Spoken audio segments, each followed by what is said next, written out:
আসসালামু আলাইকুম। আজকের ভিডিও টপিকে যাওয়ার আগে বলে নিচ্ছি, আমার মূলত 90% অফ মাই ভিডিওস এটা হচ্ছে বইয়ের উপরে। বই হোক নিত্যদিনের সঙ্গী, বই হোক সবসময় সঙ্গী। চুলটা একটু ঠিক করে নিই, সুন্দর লাগছে। হ্যাঁ, ঠিক আছে। তো বিষয়টা হচ্ছে বই হোক নিত্যদিনের সঙ্গী, বই হোক সবসময় সঙ্গী, অবসরে বই পড়ুন, বই হোক আপনার সাথী, বই এবং বই এবং বই বই নিয়েই থাকুন। তো আমার থিমগুলো হচ্ছে এই টাইপের। তো যারা এই থিমগুলো পছন্দ করেন তারাই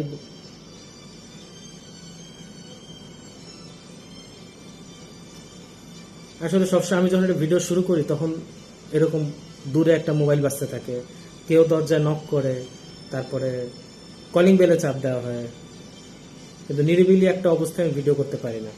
তো এই অস্থিরতার মধ্যে দেখেন যে মোবাইল এখন আমি বলে নেই, এই যে এই বইটা আপনারা কিন্তু যারা বই পছন্দ করেন তাদেরকেই বলছে। যখন পুলিশ ছিলাম, ধীরাজ ভট্টাচার্য, দেখেছেন? যখন পুলিশ ছিলাম, ধীরাজ ভট্টাচার্য বইটা এইভাবে দেখেন এই অবস্থায় পাওয়া গেছে। ওরা বেশ কোনোভাবে এটাকে জোড়া দিয়েছে। দেখেন বাংলাদেশের সত্য কথা, আমরা যে আসলে মানে পৃথিবীতে দোজকের একটা কি বর্ণনা নিয়ে একটা জোকস আছে যে পৃথিবীর সমস্ত দোজক, এক এক দেশে এক একটা দোজক, সেখানে কিন্তু গার্ড আছে। বাংলাদেশের দোজকে কোনো গার্ড নেই, কারণ বাংলাদেশে নাকি যখন একজন উপরে ওঠে তখন আরেকজন তাকে পা দিয়ে টেনে নিচে নামায়। সো অ্যাজ এ রেজাল্ট যেটা হয় যে বাংলাদেশের দোজকে কোনো গার্ড নাই। এটা হলো দোজক নিয়ে একটা জোকস। তো আমাদের এই যে হিসাবটা দেখেন, এই ফোনটা যে বাজতেছে, যার ফোন আমি জানি এখানে কোনো ইমার্জেন্সি কিছু হয় নাই, আমি জানি মানুষজন ফোন ধরে না, তখন একটার পর একটা ফোন দিয়ে থাকে। সবসময় আপনি এমনও দেখবেন যে আপনি কেটে দিচ্ছেন, তারপর ফোন আসতেছে। আপনি কোনো সমস্যা একটা লোক থাকতেই পারে, সে যখন ফোনটা কেটে দেয় তখন তো তাকে ফোন দেওয়ার কিছু নেই। আমাদের এই ফোনের এটিকেটেও সমস্যা আছে, আমরা কল দিতেই থাকি, কল দিতেই থাকি, কল দিতেই থাকি। আচ্ছা, সো যখন পুলিশ ছিলাম, ধীরাজ ভট্টাচার্য উনি ব্রিটিশ আমলের একজন পুলিশ, ওকে, পুলিশ হিসেবে কাজ করতেন। উনি ওনার এমপ্লয়মেন্ট কিভাবে পেলেন, চাকরি কিভাবে পেলেন, সব গল্প লিখেছেন। এবং উনি মূলত স্বদেশীদের বিরুদ্ধেও কাজ করেছেন ব্রিটিশ সরকারের সাথে।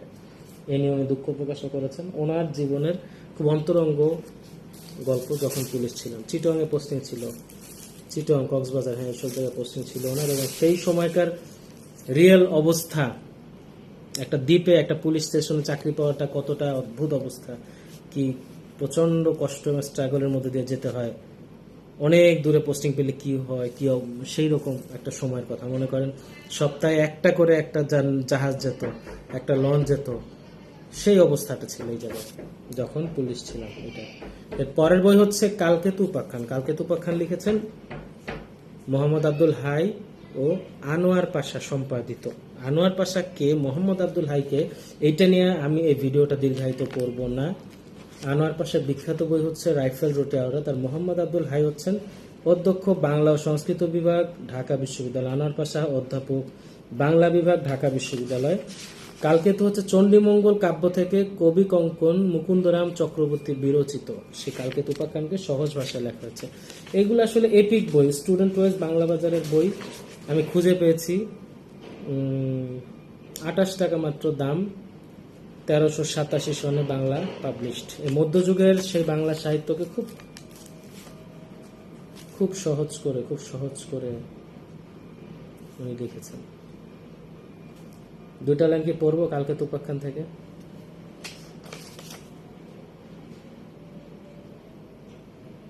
তরিতে গেলেন মাতা সমুদ্রের ধাম, সম্ভ্রমে সমুদ্র উঠি করিলা প্রণাম।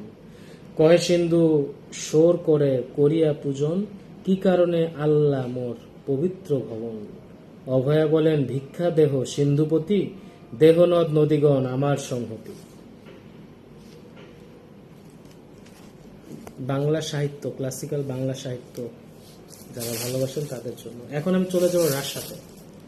রাজশাহীর প্রগতি প্রকাশনের একটা বই পেয়েছি পুরান বইয়ের দোকান ঘেটে, progress Soviet authors library, a story about a real man, Boris পোলেভয়।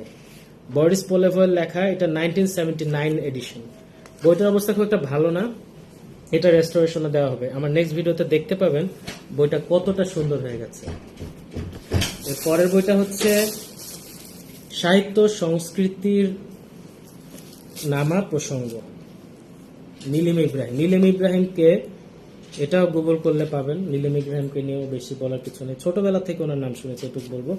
Bangla একাডেমির একটা বই, বাংলা একাডেমির অনেক গবেষণামূলক একটা বই, আকর্ষণীয় একটা বই খুঁজে পেয়েছি, তাই খুব খুশি আমি। এই হচ্ছে নীলিম ইব্রাহিমের বই। আমার কন্যারা ভিডিওতে চলে আসছে, তুমি চাচা। এটা হচ্ছে আবারও প্রগতি প্রকাশনারই বই, এমদাদ হোসেন স্মৃতি সংসদ, মাদারীপুর। মার্কসের রচনাগুলি 12 খণ্ডের, এটা হচ্ছে 7ম খণ্ড। ওকে, ফ্রান্সের গৃহযুদ্ধ, এটা দিয়ে শুরু হয়েছে। ও, ফ্রান্সের গৃহযুদ্ধ, এটা নিয়ে স্টোরিটা।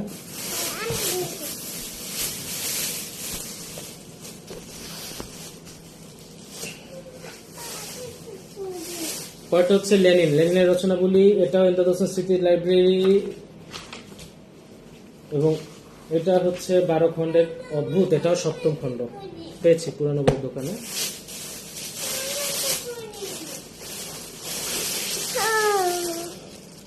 এটা হচ্ছে লেনিন রচনাবলী, এটা হলো সম্ভবত